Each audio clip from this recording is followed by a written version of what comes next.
Thank you so much. The Adventurers Guild has been overwhelmed these days. No worries at all. We've always valued the strength of adventurers. Given the current situation, it's vital that we all work together. Since we're facing the same enemies, I'll send you the intel we've collected on the Abyss so far. Then we can take a look at how to coordinate our efforts. All right. Thank you so much. Hi, Catherine. It's us. Got any new commissions? You two have come just in time. I've got some good news. The Pyro Archon has finished assembling her forces and stationed them all across Natlan. Given how the Abyss has ramped up its activities lately, we can no longer afford to act only after receiving news of an invasion. So the Pyro Archon suggested that the Scions of the Canopy and the Adventurers Guild focus on collecting and disseminating intel. That way, we can stay informed of everything that's happening across the land. Once we receive word of enemy activity, we can notify the nearest camp and the stationed forces can take immediate action. Yes, precisely.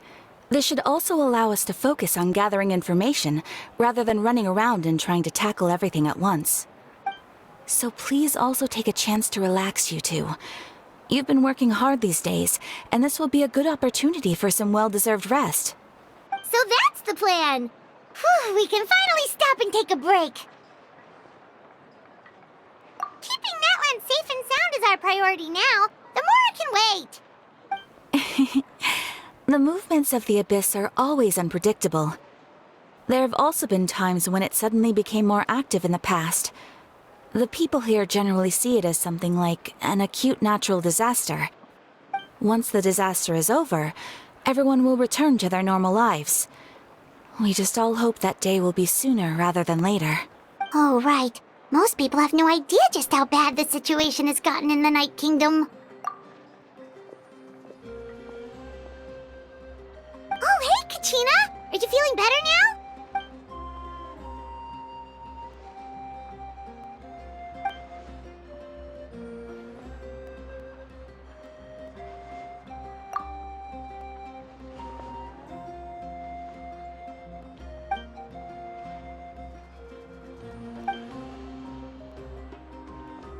Wow! So we'll finally get to meet Shilonen, the legendary forger of ancient names! Paimon still can't believe anyone could forge those things.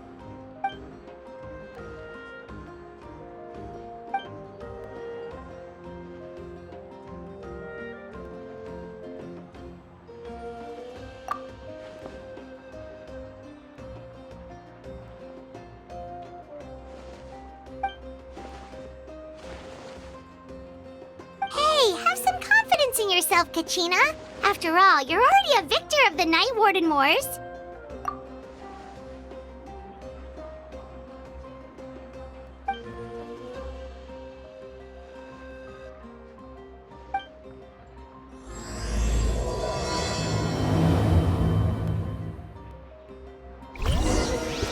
Interfere with the mixing process if you don't.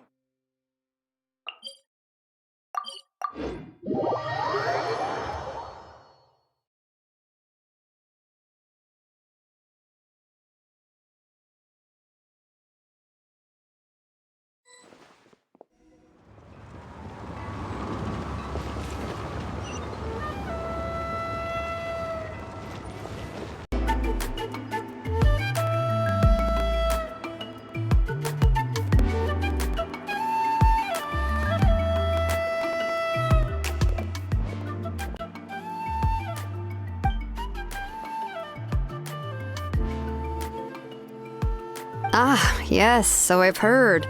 So young, and yet you've already got quite the reputation. Wait, are you Outlanders? Yep, we're travelers who just arrived in Natlan not too long ago. No, I mean, I was aware that you're travelers. It's just no one told me that you're Outlanders.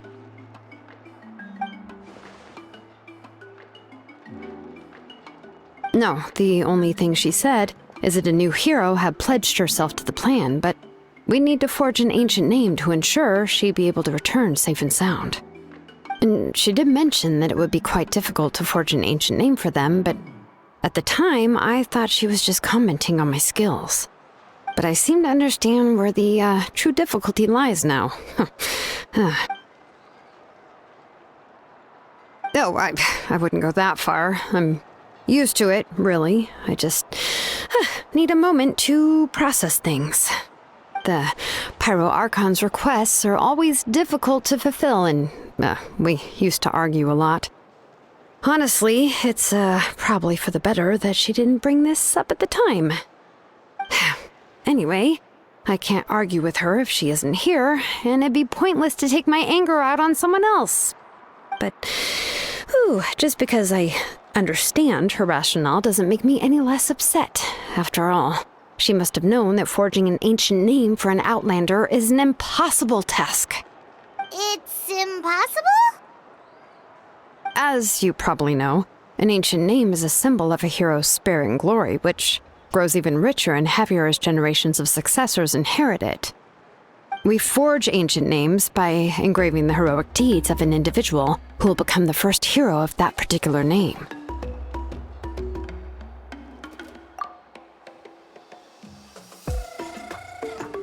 But they were all performed outside of Natlan, correct? Yeah, that's right. Then those deeds haven't been recorded by the Night Kingdom. To take it one step further, even if you had performed heroic deeds in Natlan, as an Outlander, your actions still wouldn't have been recorded by our lands.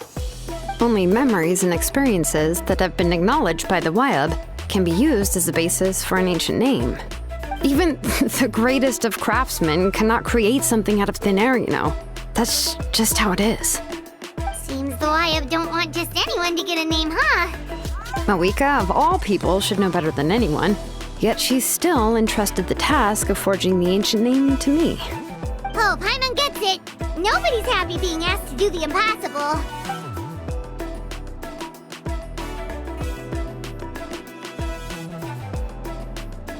Ugh, don't remind me. Let's just focus on how we can pull this off. How to achieve the impossible. You mean you're already willing to accept the task? Well, what else can I do? What's happened is already done, and it's not like I can outright defy the order of my Archon. If she gave me this order, then she believes the ancient name is an indispensable part of her plan, and that I'll be able to find a way to make it happen.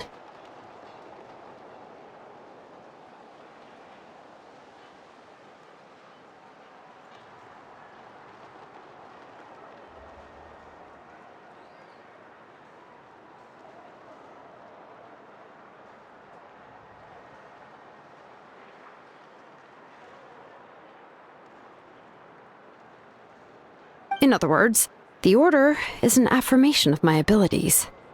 Oh, not only has she accepted the task, but now she's looking for silver linings?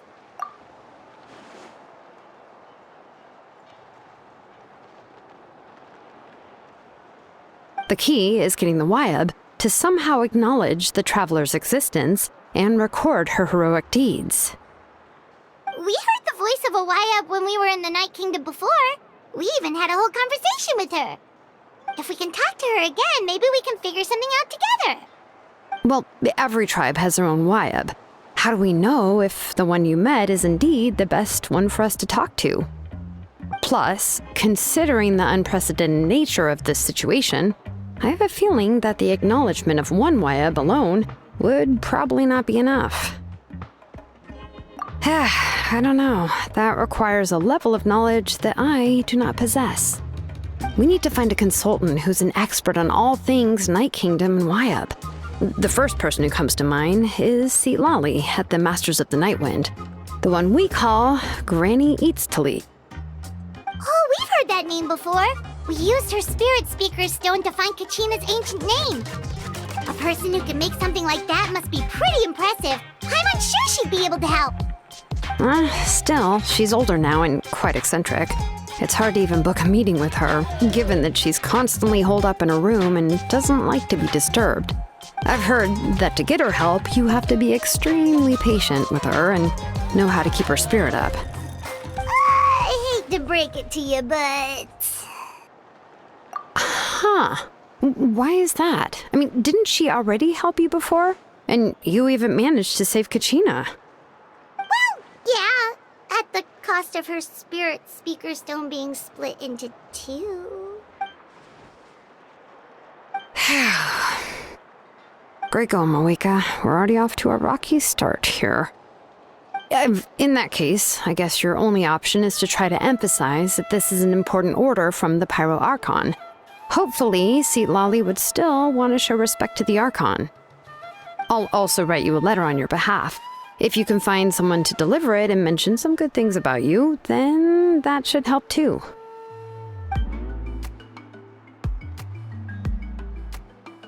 Paimon sure hopes a Hal won't interrupt when he's talking, though. All right, Kanich is a seasoned negotiator. I trust that he'll know the best things to say. Please just give me a moment to write the letter, and we can meet up near the Statue of the Seven later. Sounds good. We'll take a stroll in the meantime.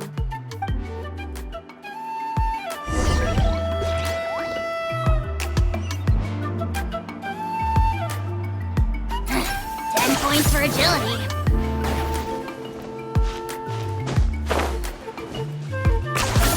You really are a one-trick pony, you know.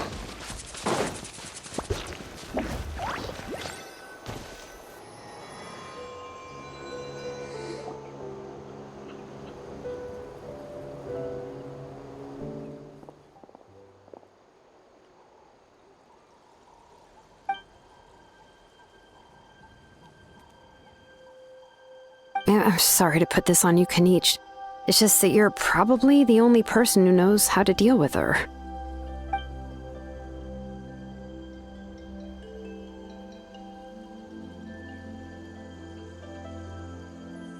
Oh, wait, so Kachina and the Traveler also know about the plan?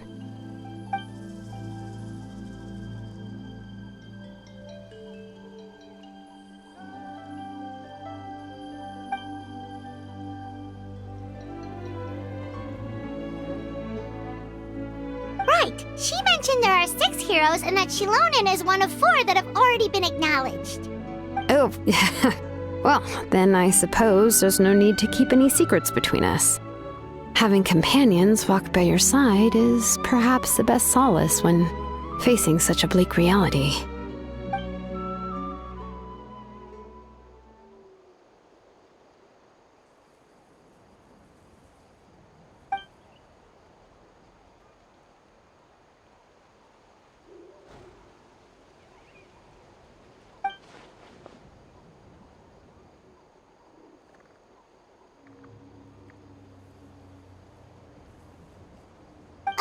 Seat Lolly knows him too?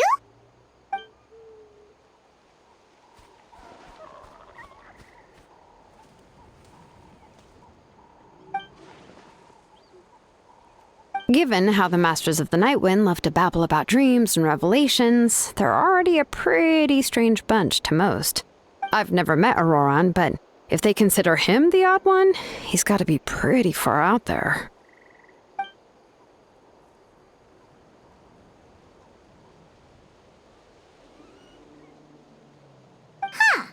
Makes sense. But Paimon wonders how Seat Lolly could be the first one to notice Auroran's disappearance if she spends the whole day in her room.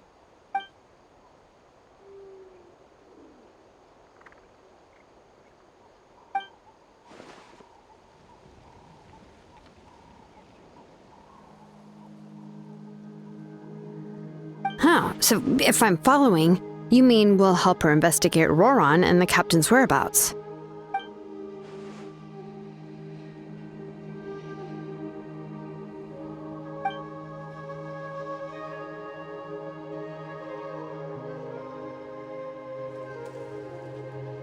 Yeah! Plus, we kinda owe her one anyway to make up for breaking the spirit speaker stone. This is a pretty well thought out plan, as expected of Molly Poke Kanich. Then, yeah, I'll leave my letter to you. Let's hope Seat Lolly can meet at the stadium in 2 days.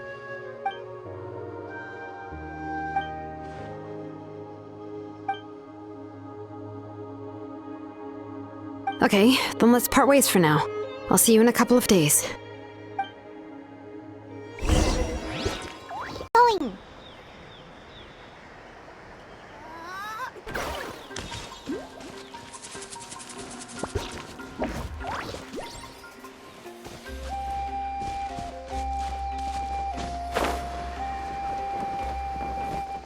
Is this really necessary? Hey,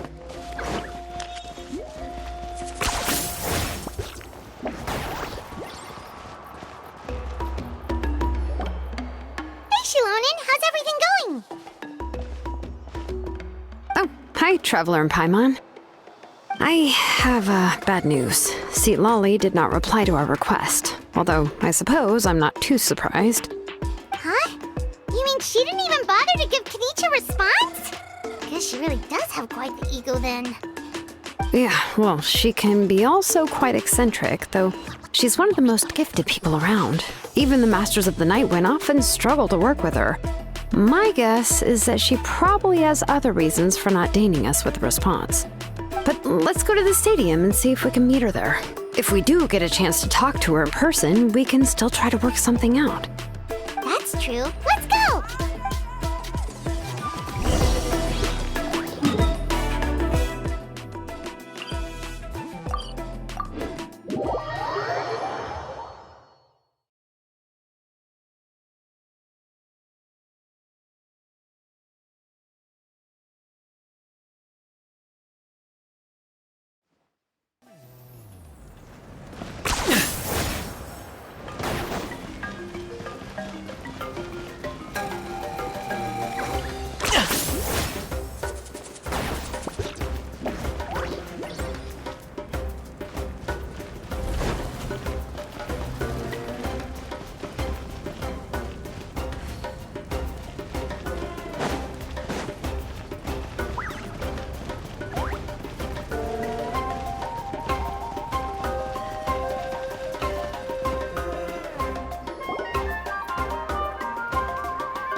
Paimon doesn't see anybody. Seems she's just not gonna show up, huh?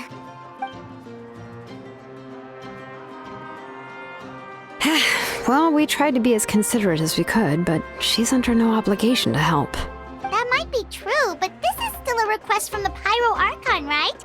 Shouldn't the subject always answer the call of their Archon? A subject? Well, if you ask me, I'd say we're all more like friends with the Archon. Yes, Mawika is our leader, but that doesn't mean there's any kind of tall barrier between us and her. The only thing is that she often has very high expectations of us. Huh.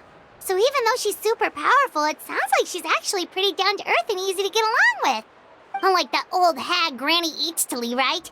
Does she think she can ignore us just because she's famous? You all talk about her like she's some kind of huge deal, but she didn't even bother to reply to our letter! Seriously, if she didn't want to come, she could at least let us know. If that's what aging does to you, Paimon never wants to get old. Oh, really? So, that's how you see me? Huh? Who's there? Who's talking next to Paimon? Oh, don't mind me. I'm just a disgruntled old hag, right? Come on, relax. I'm sure my bark's worse than my bite. Huh? Lolly. Wait, you're Lolly? You're Granny Eachtley?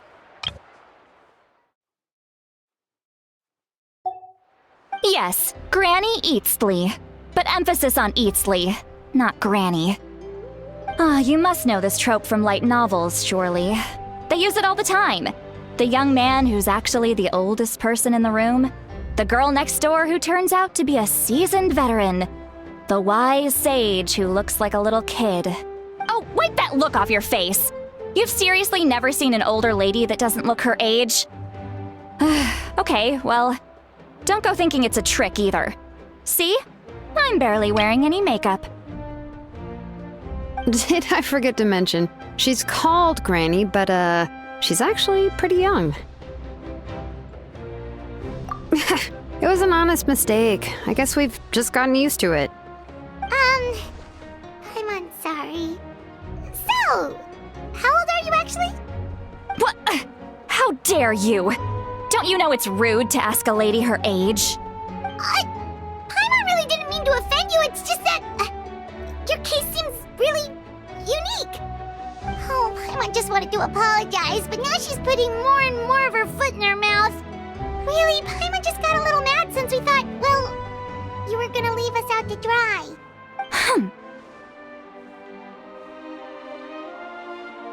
It was my idea to invite you here, Seat Lolly. So if you're upset, you can just take it out on me. All right. I was only joking. I didn't mean to chastise anyone.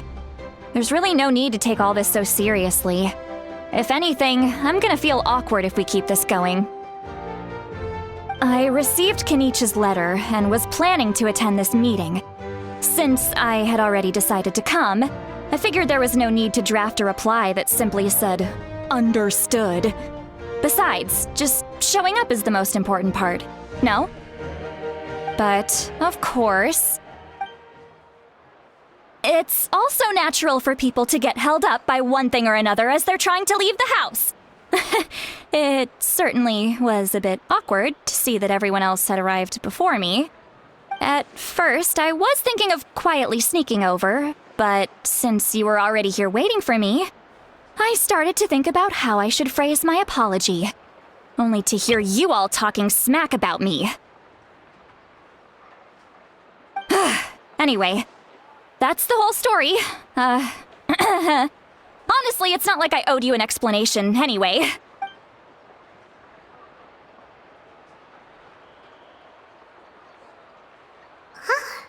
What's with that expression? Was she feeling embarrassed just now?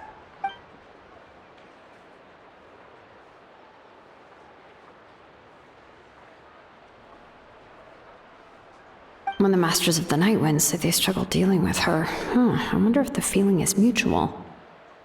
She seems to be pretty awkward herself. Everything she does and says seems a little forced.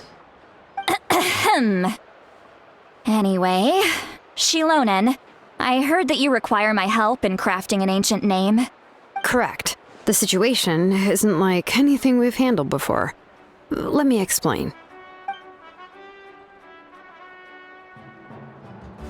I see. So Mauika has asked you to forge an ancient name for an Outlander. Well, that would be a first. And you've also heard all about Auroron. I must say, he's always been a good kid. I can't see him joining the Fatui of his own volition. He must have been coerced somehow. Yeah, that's why we came here to ask you. We'll help bring Auroron back if you help us solve the problems of forging the ancient name. What do you think?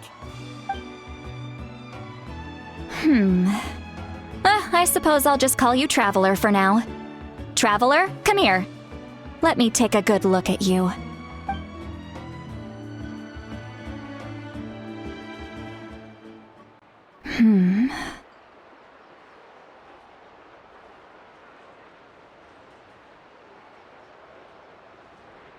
Wealth leads to unending conflicts between people. Yet you alone transcend the value of gold. Baleful thunder and wrathful waves bring terror to mortal hearts. Yet again and again, you've braved them to find new worlds. O weary yet free soul, even the most verdant leaf in the forest will pray for your happiness and safe passage. Those are all the things that I could see in you. You've experienced far more than even most mortals could dream of. You possess the heart of a sincere hero, along with the conviction to lift a torch above your head and walk headlong into the night. Huh? Don't move. There's something here. Huh? What thing? Don't scare Paimon. Is the Traveler gonna be okay? Shoo! That should do it. You've just returned from the Night Kingdom, so some fragments of souls were still stuck to your body. No need to worry. I've just cleared out the last of them. Isn't that kinda like having part of a ghost come back with you? It's nothing as serious as that. If left unattended, the most it could do is stir up some chaos in your mind, and generally worsen your mood. Well, in that case, better to get rid of them. It was nothing. Shilonen, let's follow your proposal. Once you've brought Auroron back, I'll take you to see the Lord of the Night. The Lord of the Night? But don't we need to talk to the Wayab of the tribes? Something this important is beyond their jurisdiction. Only the Lord of the Night can decide whether we can grant an ancient name to one who does not hail from our lands. The Lord of the Night is an ancient entity that rules over the entire Night Kingdom, constantly borrowing the power of the sacred flame to combat corrosion from the abyss. Oh, so you're basically saying it's even more powerful than the Wyab of the tribes. Well, that sort of makes sense, being the lord of the entire Night Kingdom and all. Not exactly. It's not so much that one's more powerful than the other. But never mind. That's not important. It would take too much time to explain. Just listen carefully to what I'm about to tell you. The Lord of the Night is currently in a deep slumber, and we can only communicate with its consciousness while in a trance. In other words, in a dream. But I will need to prepare a few more things if we are to hold a ceremony to achieve the state of the trance. I'll make a list. Can any of you get everything for me? I can go. It'll probably be a long list, so better leave it to someone who knows all the local vendors. Sounds good. Then we'll go with St. Lolly to track down Auroron. Phew, the Fatui are nothing to scoff at, so please, be careful during your investigation. If you need any help, just come find me. Yep, we'll be sure to play it safe.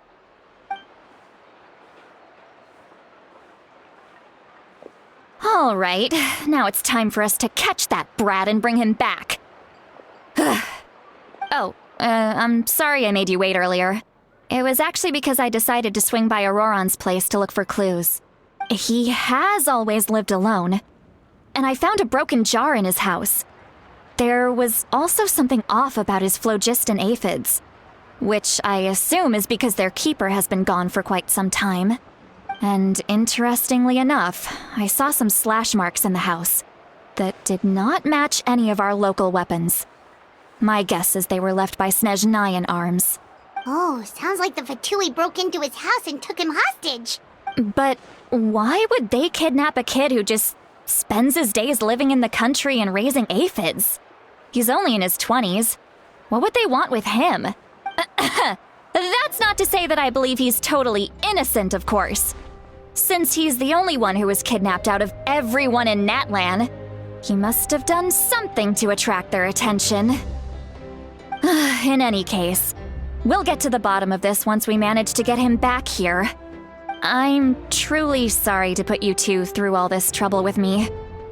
But please help me get him back.